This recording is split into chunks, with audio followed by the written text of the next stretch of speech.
Hello बच्चों, यदि आप कक्षा 9वीं और कक्षा 11वीं के विद्यार्थी हैं और दिल्ली के किसी भी स्कूल में पढ़ते हैं तो ये वीडियो आपके लिए है। दिल्ली के शिक्षा विभाग की तरफ से 1 सितंबर को एक सर्कुलर जारी किया गया है जिसमें बताया गया है कि कक्षा 9वीं और कक्षा 11वीं का परीक्षा का पैटर्न क्या रहने वाला है। तो चलिए जल्दी से जानते हैं कि किस तरीके का आपका पेपर आएगा और किस तरीके के आपके असेसमेंट होने वाले हैं, कैसे मार्क्स डिवाइड होंगे। सबसे पहली बात, सेशन 2021-22 को 2 भागों में विभाजित किया जाएगा और उन दोनों के नाम दिए जाएंगे टर्म 1 और टर्म 2। 2 भागों में विभाजित कर दिया गया है पूरे सेशन को। दोनों टर्म्स में 50-50% सिलेबस पूछा जाएगा। दोनों टर्म्स में आधा आधा सिलेबस डिवाइड होगा। फर्स्ट टर्म में जो सिलेबस आपका पूछ लिया गया है, जिस सिलेबस का आपका पेपर फर्स्ट टर्म में हो चुका है, वो सिलेबस सेकंड टर्म में नहीं आएगा। तो सिलेबस को इस तरीके से 2 भागों में डिवाइड कर दिया। अब बात करते हैं टर्म 1 का पेपर कैसा होने वाला है आप लोगों का। टर्म 1 MCQ वाला होगा, यानी मल्टीपल चॉइस के क्वेश्चन होंगे। एक प्रश्न दिया जाएगा और उसके 4 ऑप्शन होंगे। आपको केवल टिक करना है उन ऑप्शंस को, या फिर एक OMR शीट होगी जिसमें गोले भरने वाला ऑप्शंस होता है, आपको वो शीट दी जाएगी। आपको सही उत्तर का एक गोला भरना है। ये किस तरीके के क्वेश्चन होंगे इसमें? केस स्टडी से रिलेटेड हो सकते हैं, तर्क आधारित हो सकते हैं, फैक्ट बेस्ड हो सकते हैं। एक अलग से वीडियो मैंने बनाई है कि कितने प्रकार के प्रश्न होते हैं और कितने प्रकार के प्रश्न आपके MCQs में पूछे जाएंगे, वो आप देख सकते हो इसको डिटेल में जानने के लिए। तो पहला टर्म MCQ बेस्ड होगा। हर एक क्वेश्चन के 4 संभावित उत्तर दिए जाएंगे। आपको एक सही उत्तर को मार्क करना है। पेपर जो है 90 मिनट का होगा, यानी 1.5 घंटे का होगा। और पेपर का समय इन्होंने बताया है कि अक्टूबर या नवंबर महीने में, अक्टूबर के एंड में या नवंबर महीने में जो है आपका टर्म 1 का पेपर हो सकता है। सेकेंड टर्म के बारे में है कि सेकेंड टर्म जो है नॉर्मल पेपर होगा, वर्णनात्मक जिसको हम कहते हैं, रिटन एग्ज़ाम जिसको हम कहते हैं। जैसा पेपर आप अभी तक देते आए हो उसी तरीके का पेपर होगा, यानी प्रश्न उत्तर होंगे, बड़े भी छोटे भी, निबंध भी, पत्र भी, इस तरीके की सारी चीज़ें जो एक नॉर्मल पेपर में अब तक पूछी जाती थी, बिल्कुल उसी तरीके का पेपर होगा। बाकी 50% बचे हुए सिलेबस में से। और उसका कुल टाइम जो है 2 घंटे का होगा और वो फरवरी या मार्च के महीने में आपके पेपर शुरू हो सकते हैं। नॉर्मल एग्ज़ाम्स जो हैं फरवरी के एंड में शुरू हो जाते हैं और मार्च के एंड तक, मिड तक और एंड तक चलते हैं। इस तरीके से हमारे सामने क्या आया है, मिड टर्म का एग्ज़ाम जो है 50 नंबर का, एनुअल टर्म का एग्ज़ाम भी 50 नंबर का। अब उस 50 नंबर को थोड़ा सा और डिवाइड किया है इंटरनल असेसमेंट के साथ मिला करके। तो 40 नंबर का आपका मिड टर्म का पेपर होगा और 40 नंबर का ही पेपर आपका एनुअल टर्म का होगा। और 10 नंबर का इंटरनल असेसमेंट आपका फर्स्ट टर्म में जुड़ेगा, 10 नंबर का इंटरनल असेसमेंट आपका सेकंड टर्म में होगा। इस तरीके से ये 100 नंबर का आपका पूरा पेपर होगा। अब कुछ सब्जेक्ट्स हैं जिनके बारे में बताया है आगे कि इन सब्जेक्ट्स के मार्क्स कैसे डिवाइड हैं। Hindi, English, science, social science, maths और संस्कृत जो हमारे नॉर्मल सब्जेक्ट होते हैं, हर स्कूल में होते हैं, कंपलसरी सब्जेक्ट हैं ये सारे सब्जेक्ट। इनके जो हैं टर्म 1 के पेपर और इंटरनल कितने मार्क्स के होंगे? 40 नंबर का इनका पेपर है और 10 नंबर जो है इंटरनल असेसमेंट के दिए गए हैं। तो इस तरीके से टोटल आपका मिड टर्म 50 नंबर का हो जाएगा। हम बात कर रहे हैं अभी 9th के सब्जेक्ट्स के बारे में। आगे बढ़ते हैं। इंटरनल असेसमेंट जो कि 10 नंबर का है, वो उस इंटरनल असेसमेंट को आगे शिक्षा विभाग ने कैसे डिवाइड किया है, वो 10 नंबर आपको किन तरीकों से मिलेंगे, कैसे दिए जाएंगे। इंटरनल असेसमेंट के लिए सबसे पहला पॉइंट है पीरियोडिक टेस्ट, या इसको हम UT कह सकते हैं। पिछले साल तक पीरियोडिक टेस्ट जो है मिड टर्म को और प्री बोर्ड वगैरह को कहते थे, लेकिन इस सेशन के लिए पीरियोडिक टेस्ट जो है यूटी को माना जा रहा है। और ये 3 यूटी होने हैं पूरे सेशन में। तो फर्स्ट टर्म में 1 यूटी हमने डिसाइड किया है और सेकंड टर्म में 2 यूटी डिसाइड किए गए हैं। तो इस तरीके से फर्स्ट टर्म में जो है 1 यूटी होगा और उसके 3 नंबर लगेंगे, यानी जितने भी नंबर का यूटी लिया जाएगा, 10 नंबर का या 20 नंबर का या 40 नंबर का, उसको जो है 3 में कन्वर्ट कर दिया जाएगा। तो 3 नंबर तुम्हारे यूटी के या पीरियोडिक टेस्ट के हो गए। अगला है मल्टीपल असेसमेंट, ये 2 नंबर का है। इसमें सरल भाषा में मैंने इसको लिख दिया क्लासरूम एक्टिविटी। क्लास में टीचर कोई भी डिबेट कराते हैं, कोई किसी टॉपिक पर चर्चा कराते हैं, क्वेश्चन आंसर पूछते हैं, ओरल आपका टेस्ट लेते हैं, क्लास में आपका पार्टिसिपेशन कितना है, टीचर पढ़ा रहा है तब आपका पार्टिसिपेशन कितना है, कितने प्रश्न आप पूछते हैं, कितने प्रश्नों के आप जवाब देते हैं।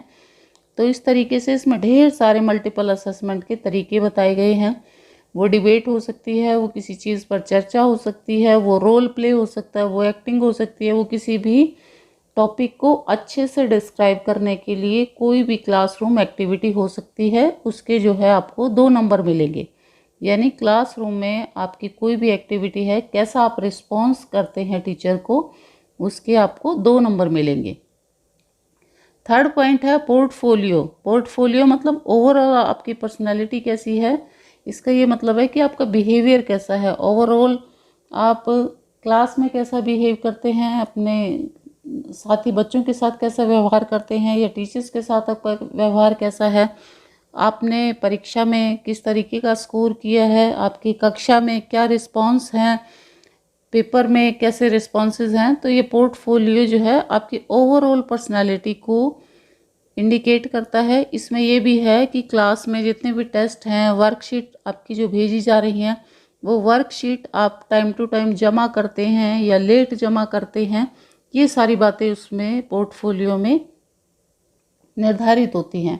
टीचर जो है ऑनलाइन क्लासेस लेते हैं, आप ऑनलाइन क्लास में भाग लेते हो या नहीं लेते हो, आप वर्कशीट टाइम पे जमा करते हो, आप जो आपको असेसमेंट ऑनलाइन भेजे जा रहे हैं उनको आप टाइम पे सबमिट करते हो या लेट सबमिट करते हो या नहीं सबमिट करते हो, वो सारी चीज़ें आपके पोर्टफोलियो से डिसाइड होंगी और वो 2 नंबर का आपका असेसमेंट होगा।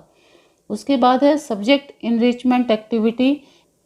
इस एक्टिविटी में स्पीकिंग और लिसनिंग वाली एक्टिविटीज़ हो सकती हैं लैंग्वेज में, और प्रोजेक्ट वर्क हो सकता है कोई भी। किसी भी एक टॉपिक पर आपको कोई प्रोजेक्ट बनाने को दिया जा सकता है, उस प्रोजेक्ट को आप बनाएंगे, सबमिट करेंगे, तो उसके जो हैं 3 नंबर हैं।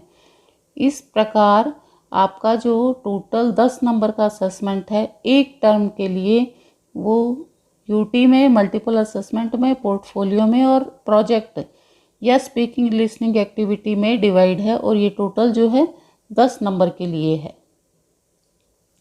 बिल्कुल इसी तरीके का असेसमेंट, यही पैटर्न जो है सेकंड टर्म में भी लागू होगा।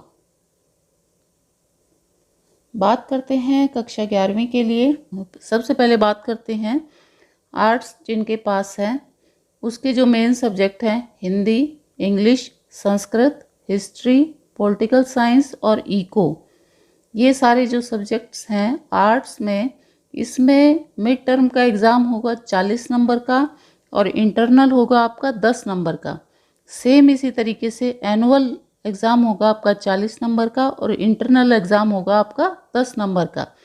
तो 50-50 नंबर हो गए। सेम इसी तरीके से जैसा 9th के बारे में बताया कि सिलेबस जो है 2 पार्ट में डिवाइड होगा, पहले 50% पूछा जाएगा। और आर्ट्स में जो हमारे स्कूल में बाकी सब्जेक्ट हैं, होम साइंस और फिजिकल एजुकेशन, ये प्रैक्टिकल सब्जेक्ट हैं। इनके जो हैं मिड टर्म के एग्ज़ाम होंगे 35 नंबर के, और एनुअल टर्म के एग्ज़ाम भी 35 नंबर के होंगे, और इनके इंटरनल जो हैं 10-10 नंबर के ना होकर के 15-15 नंबर के होंगे। यानी फर्स्ट टर्म में मिड टर्म होगा, एग्ज़ाम होगा 35 मार्क्स का और 15 नंबर का इसका इंटरनल असेसमेंट होगा। इस तरीके से ये 50 नंबर बनेंगे। बात करते हैं कॉमर्स की। कॉमर्स के जो मेन सब्जेक्ट हैं मैथ्स, बिजनेस स्टडीज़ और अकाउंट, इको की बात हम ऊपर कर चुके हैं। मैथ्स, बिजनेस स्टडी और अकाउंट्स ये बिना प्रैक्टिकल वाले सब्जेक्ट हैं और इनमें जो है 40 नंबर का आपका मिड टर्म होगा और 10 नंबर का असेसमेंट होगा। इसी तरीके से बिल्कुल एनुअल टर्म 40 नंबर का होगा और 10 नंबर का इंटरनल असेसमेंट होगा। बात करते हैं साइंस के सब्जेक्ट्स की।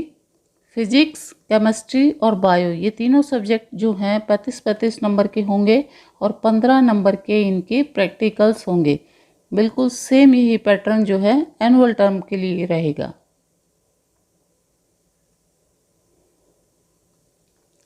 अब देखते हैं कि 11th क्लास में जो प्रैक्टिकल होने हैं और जो इंटरनल होने हैं वो किस तरीके से होंगे, कैसे उनके मार्क्स डिवाइड हैं।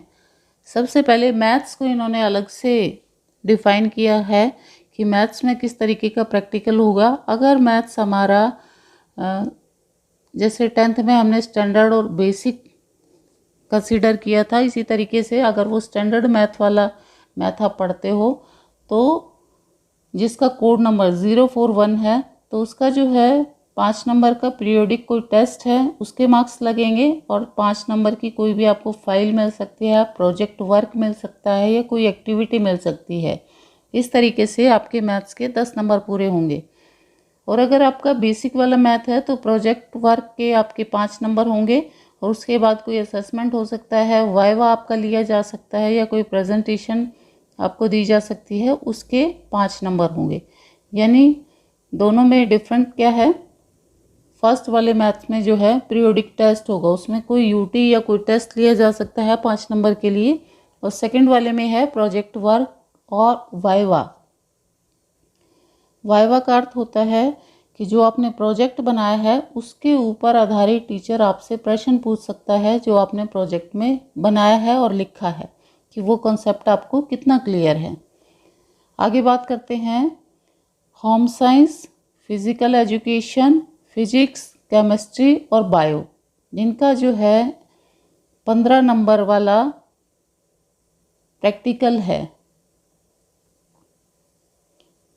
35 नंबर का एग्ज़ाम है और 15 नंबर का हर टर्म में जो है प्रैक्टिकल है। वो प्रैक्टिकल किस तरीके से होगा, या तो 15 नंबर का प्रैक्टिकल होगा अगर सिचुएशंस ठीक रहती हैं, स्कूल खुले रहते हैं, तो आपका जो है स्कूल टीचर, आपका सब्जेक्ट टीचर जो है आपका प्रैक्टिकल लेगा और वो 15 नंबर का होगा।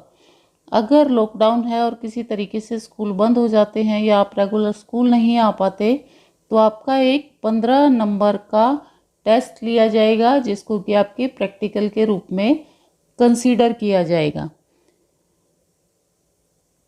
इसी तरीके से फाइनल एग्ज़ाम के लिए थोड़ा सा चेंज है, इसमें थोड़ी सी कंडीशंस अलग बताई हैं कि अगर फाइनल टर्म में लॉकडाउन है और आपका फिज़िकली प्रैक्टिकल नहीं हो सकता तो क्या होगा कि सिचुएशन ये हो सकती है 10 नंबर का आपका टेस्ट लिया जाएगा और 5 नंबर का आपका वाइवा लिया जाएगा।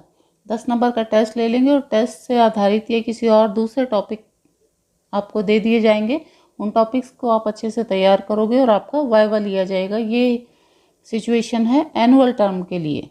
फर्स्ट टर्म में अभी आपका क्या होना है, या तो आपका 15 नंबर का प्रैक्टिकल होगा जो कि सब्जेक्ट टीचर लेंगे, या फिर आपका 15 नंबर का टेस्ट हो जाएगा। ये सिंपली जो है फर्स्ट टर्म के लिए है।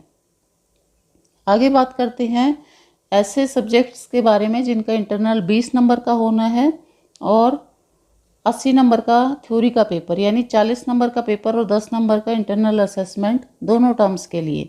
इसमें जो है जैसे आपको बताया कि 10 नंबर का आपका इंटरनल असेसमेंट होगा, तो इसमें क्या है कि 10 नंबर का दोनों टर्म्स में जो इंटरनल असेसमेंट होना है उसके लिए आपको केवल एक प्रोजेक्ट दिया जाएगा। दोनों टर्म्स के लिए आपको 2 अलग अलग प्रोजेक्ट नहीं दिए जाएंगे। 2 अलग अलग फाइलें आपको 10-10 नंबर की नहीं बनानी है। आपको केवल एक प्रोजेक्ट दिया जाएगा 20 नंबर का और उसको जो है डिवाइड कर दिया जाएगा 10 नंबर मिड टर्म के लिए और 10 नंबर जो है एनुअल टर्म के लिए। लैंग्वेज के लिए थोड़ी सी अलग व्यवस्था है कि उस प्रोजेक्ट को कैसे डिवाइड किया जाएगा। 10 नंबर जो है लिसनिंग और स्पीकिंग के होंगे उसमें, और 10 नंबर जो है प्रोजेक्ट और वाइवा के होंगे। यानी लैंग्वेज वालों का प्रोजेक्ट जो है 2 पार्ट में डिवाइड होगा। लिसनिंग और स्पीकिंग की कोई एक्टिविटी हो सकती है। लिसनिंग और स्पीकिंग में ये एक्टिविटी हो सकती है कि टीचर कुछ डिक्टेट करेगा, आपको कुछ बोल के बताएगा, आपको उस पैरा को ध्यान से सुनना है, या फिर लिखने वाली कंडीशन भी हो सकती है कि उसको बड़े ध्यान से लिखना है, आपकी स्पेलिंग मिस्टेक क्या है क्या नहीं है। फिर उस पैराग्राफ के ऊपर आधारित जो है आपसे कुछ प्रश्न आपको दिए जाएंगे। फिर ये टेस्ट है कि आपने सुन करके उस भाषा को कितना समझा है, और उस भाषा को समझने के बाद आपने प्रश्नों को कितना समझा है, और उसके ऊपर आधारित जो है आपको आंसर्स देने हैं। तो ये लिसनिंग और स्पीकिंग की एक्टिविटी हो सकती हैं। और 10 नंबर का आपको प्रोजेक्ट दिया जाएगा, जिसमें 5 नंबर आपकी फाइल के होंगे और 5 नंबर जो है आपका वाइवा को दिया जाएगा। तो इस तरीके से बहुत शॉर्ट में हमने जाना कि किन किन सब्जेक्ट्स का प्रैक्टिकल कैसे कैसे लिया जाएगा। आई होप आपको समझ आया होगा। आप इस तरीके से अपने प्रैक्टिकल्स की और अपने मिड टर्म की तैयारी कर सकते हैं।